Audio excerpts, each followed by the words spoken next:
Salut, je m'appelle Sarah et je suis photographe, artisane et créatrice de contenu.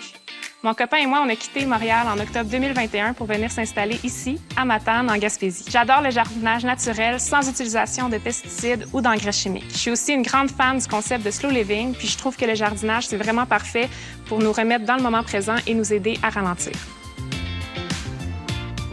Si vous avez déjà visité la Gaspésie ou le Bas-Saint-Laurent, vous avez peut-être remarqué que les serres de jardin sont vraiment plus répandues ici qu'ailleurs au Québec. C'est parce qu'ici, la saison chaude est plus courte, puis les nuits sont vraiment plus fraîches. C'est pas rare que les températures y vont en bas de 10 degrés, même l'été. La serre permet de prolonger la saison, puis aussi d'offrir une meilleure production au jardin. Mais en plus de ça, c'est pratique pour plusieurs autres raisons, comme de loger les plants qui sont plus fragiles, d'acclimater les semis, de ranger notre matériel, de protéger nos récoltes contre les petits animaux. Et en plus, c'est vraiment beau dans le décor. Nous avons construit notre serre plus tôt cette année, puis on la trouve déjà vraiment pratique, mais on compte continuer à la faire évoluer au fil du temps. Aujourd'hui, je vais vous parler de comment bien l'utiliser et l'entretenir. Comme il y a de très grands vents ici et vraiment beaucoup de neige, notre priorité, c'était que la serre soit vraiment solide. Nous avons donc opté pour une base en béton, une structure en bois, du plastique polyéthylène pour les côtés, puis des panneaux de polycarbonate pour le toit. On en a aussi profité pour réutiliser des vieilles portes et fenêtres qu'on a mis devant et derrière la serre. Pour garder les avantages du jardinage en pleine terre, on a décidé de ne pas faire de plancher. On a simplement fait des bacs surélevés pour offrir aux plants plus de lumière et aussi un sol plus riche. Finalement, on a fait un toit en angle. Ça permet de ne pas avoir d'accumulation de neige, puis aussi à mieux capter les rayons du soleil. Avec la culture en serre, il faut arroser plus souvent qu'à l'extérieur. Nous, notre serre est vraiment loin de la maison, donc on utilise majoritairement des barils de récupération d'eau de pluie, des boyaux d'arrosage, puis un arrosoir. Notre but, c'est de jamais utiliser notre eau potable pour arroser les jardins. Dans les prochaines années, on aimerait aussi ça, avoir un système d'irrigation goutte à goutte. Dans un climat comme le nôtre, plusieurs végétaux n'auraient pas assez de jours de chaleur pour arriver à maturité. C'est le cas des grosses tomates puis des poivrons. Dans une serre, on peut semer les légumes qui tolèrent bien le froid, comme les radis, les navets, le kale, les carottes et les verdures dès mars et avril. Puis on peut aussi le refaire au mois d'août si on veut avoir des récoltes à l'automne et au début de l'hiver. Pour bien optimiser notre serre, on a décidé de jardiner verticalement en suspendant ce qui était possible, comme les haricots, les concombres, même les tomates, on les taille pour pas qu'elles prennent trop de place. Puis pour ce qui est plus compact, comme les tomates cerises et les piments forts, on les met en pot, soit sur des tables ou au sol. Avec le soleil, la serre elle devient rapidement trop chaude et humide pour les plants. Ça peut les rendre plus sensibles et propices aux maladies et aux champignons.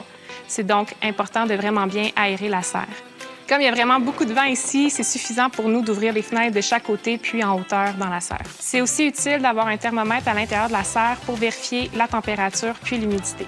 Notre serre ne sera pas chauffée, donc on ne pourra pas cultiver jusqu'au grand froid. Pour garder plus de chaleur à l'intérieur, on pourrait mettre une deuxième couche de polyéthylène sur les côtés, puis on a couvert le mur du fond. C'est important de noter que pour garder l'effet de serre, il ne faut pas couvrir les fenêtres. C'est pourquoi on isole majoritairement le bas de la serre. On pourrait aussi installer un système de chauffage, mais ça vient avec des avantages et des inconvénients. Sans système de chauffage, on va avoir une moins bonne production, mais par contre, on n'aura pas les coûts qui sont associés à l'électricité. Il y a moins d'insectes pollinisateurs à l'intérieur de la serre qu'à l'extérieur, donc il faut polliniser les plants à la main. Pour les tomates, les aubergines puis les piments, il suffit juste de tapoter les fleurs.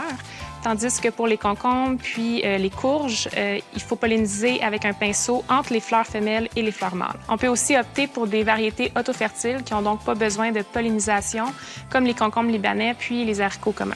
Pendant l'été, c'est important de garder la serre propre et bien rangée pour éviter la prolifération des maladies puis des insectes nuisibles. Il ne faut pas oublier non plus d'ouvrir grand les portes pour vraiment bien changer l'air. C'est aussi bon d'avoir une routine de dépistage pour prévenir de grosses infestations de nuisibles.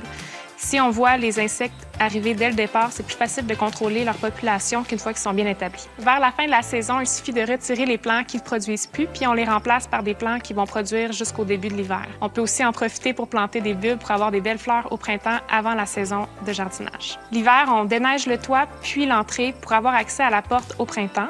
Une fois le printemps arrivé, on nettoie bien la serre et on prépare l'espace pour l'arrivée des semis. C'est aussi bon de remettre du fumier puis du compost dans la terre pour redonner des bons nutriments pour la prochaine saison.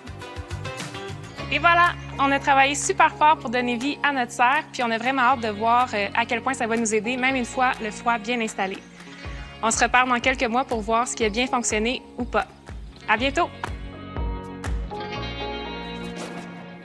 On est maintenant à la fin octobre et ça fait déjà plusieurs semaines que les jardins à l'extérieur ne produisent plus. Depuis la mi-septembre, on a eu quelques légers gels et puis les nuits sont vraiment fraîches. Donc tout ce qui est non rustique à l'extérieur, ça ne fonctionne plus. On va aller voir à l'intérieur de la serre comment ça se passe. Mis à part l'humidité élevée, ça se passe plutôt bien au niveau de la température dans la serre en ce moment. S'il fait soleil, ça peut monter facilement en haut de 25 degrés dans le jour. Puis pour les nuits, en général, ça se situe environ à 4 à 5 degrés plus chaud qu'à l'extérieur. C'est ce qui nous a vraiment sauvés quand on a eu quelques légers gels. Donc pour la production des plants dans la serre, les haricots sont pas mal sur la fin. J'ai aussi retiré le plus gros des plants de concombres vers la mi-octobre, ce qui fait qu'ils ont quand même produit un bon mois de plus qu'à l'extérieur. Puis au niveau de la quantité aussi, là, c'est vraiment incomparable. On a eu plus de concombres à l'intérieur de la serre. Puis sinon, les aubergines sont encore sur le plant parce qu'elles sont pas assez mûres pour être récoltées.